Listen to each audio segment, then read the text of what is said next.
Bismillahir Rahmanir Rahim. Alhamdulillahi Rabbil Alameen wassalatu wassalamu ala nabiyyina Muhammad. Peace and blessings be upon him. My beloved brothers and sisters, each of us has moments in life when the heart feels heavy and the eyes overflow with tears.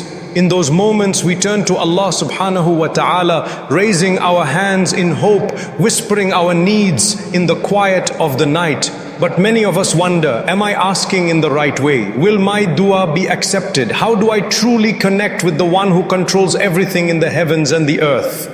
The first thing to remember is that Allah subhanahu wa ta'ala is Al-Sami', the all-hearing, and Al-Mujib, the one who responds to the caller when he calls upon him. He is closer to you than your jugular vein, and He knows the secrets of your heart even before you speak them. You do not need a perfect formula or fancy words to reach Him. What He looks for is sincerity. When you speak to Him with honesty, with humility, with a heart that is broken and yearning, He listens. The Prophet Muhammad, peace and blessings be upon him, taught us that Allah is shy to leave the hands of His servant empty when they are raised to Him. Imagine that your Lord feels shy to turn you away. But the right way to ask is not only about words, it is about your state of heart and your attitude before and after the dua. Begin by praising Allah subhanahu wa ta'ala, acknowledging His greatness and mercy. Then send blessings upon the Prophet Muhammad. Peace and blessings be upon him, for every dua is lifted when accompanied by salawat. Pour out your needs, big and small, because nothing is too great for Allah and nothing is too small for Him to care about. Ask Him with hope, but also with fear. Hope that He will grant, and fear that your own shortcomings may hold you back. Balance between the two and you will find yourself in the perfect state of worship. Another important point, my brothers and sisters, is patience. We live in a world of instant results where people expect everything now. But dua is not a transaction, it is an act of worship. Allah subhanahu wa ta'ala answers in three ways. He gives you what you asked for, or He delays it to a better time, or He replaces it with something far greater in this world or the hereafter. And sometimes what you ask for may not be good for you, and He protects you from it. Every answer is a form of mercy, even when you do not realize it at the moment. Think of the Prophet Yunus, may Allah be pleased with him, when he was swallowed by the whale.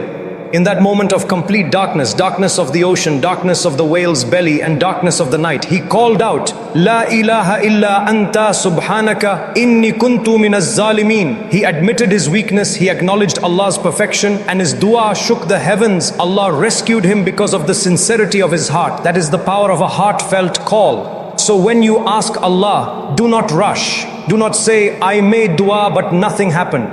The Prophet Muhammad, peace and blessings be upon him, warned us that a person's dua may be rejected only when he becomes impatient and says, I prayed but I was not answered. Your role is to keep asking, to keep trusting, and to keep believing that Allah subhanahu wa ta'ala will choose the best for you. Raise your hands often. Whisper to Him in the last third of the night when the world is asleep. Call upon Him in sujood when you are closest to Him. Make dua when you are fasting, when rain falls, and when you are between the adhan and iqama. These are blessed moments when duas are more likely to be accepted. And never forget to make dua not just for yourself, but for your parents, your family, your brothers and sisters in faith, and even for those who hurt you. Because when you pray for others, the angels say Ameen, and for you the same. My dear brothers and sisters, Allah subhanahu wa ta'ala is waiting for your call. He loves when you ask. So do not hold back. Whatever is weighing on your heart, place it before Him. Trust His wisdom, trust His timing, and trust His mercy. And if this reminder touched your heart, then take a moment to pause, like this video, subscribe for more reminders, and share in the comments where you are listening from. Your reflection may become a reason someone else finds hope tonight. My beloved brothers and sisters, when we speak about the right way to ask Allah subhanahu wa ta'ala, we must also reflect on what prevents our duas from being answered. For many of us, we raise our hands, we shed tears, but still feel that our prayers are not reaching the heavens. The Prophet Muhammad, peace and blessings be upon him, explained that one of the reasons dua is not accepted is when a person's income, food or lifestyle is haram. He mentioned a man on a long journey, covered in dust, raising his hands, crying out to Allah, but his food is haram, his drink is haram, and his clothing is haram. So how can his dua be accepted? This shows us that the purity of what we consume and how we live is deeply connected to the acceptance of our dua. So if you want Allah subhanahu wa ta'ala to respond to you, begin by purifying your life. Earn your income through halal means. Avoid oppression, avoid dishonesty, avoid harming others.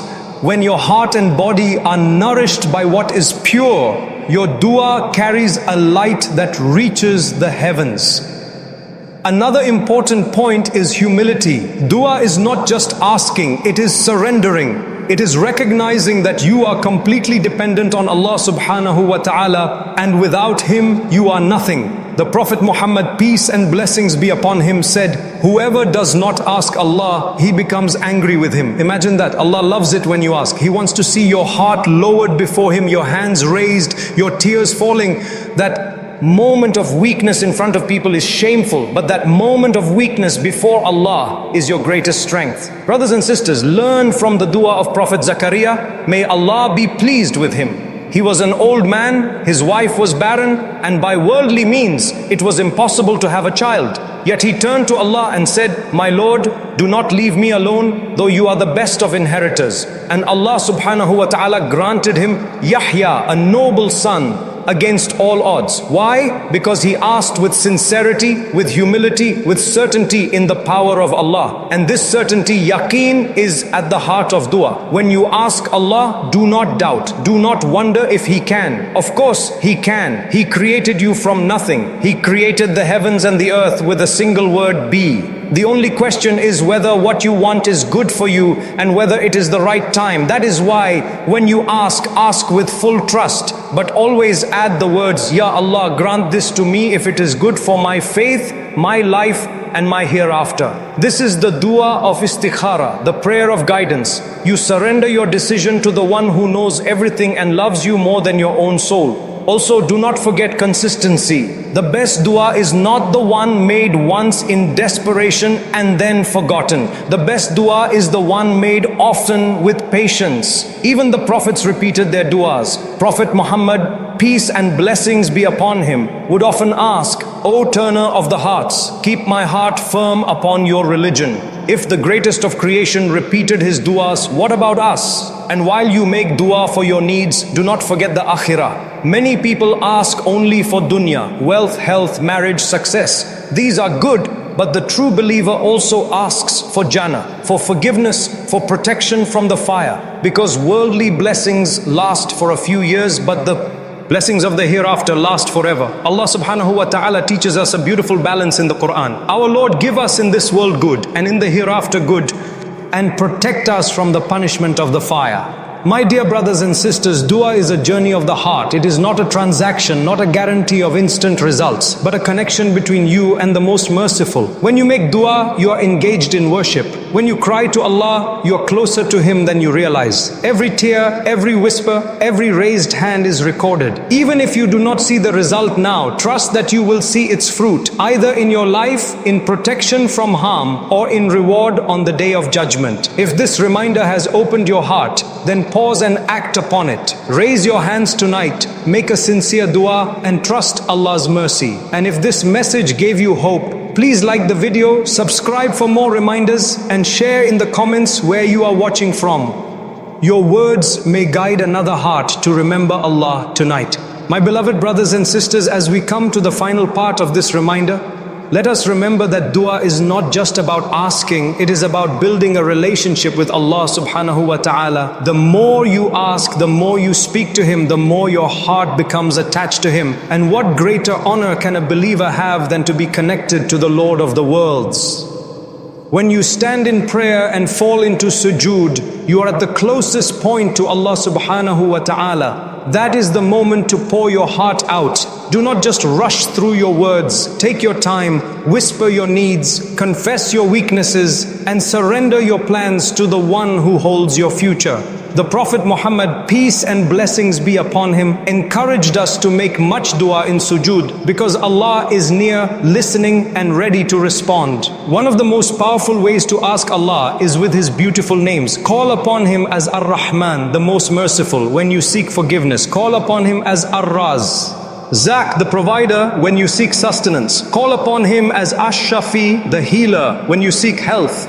Each name carries a door of mercy, and when you use it in your dua, you are acknowledging His perfection and power. Do not forget also the power of gratitude. Before you ask for what you want, thank Allah for what you already have. Gratitude opens the doors of more blessings.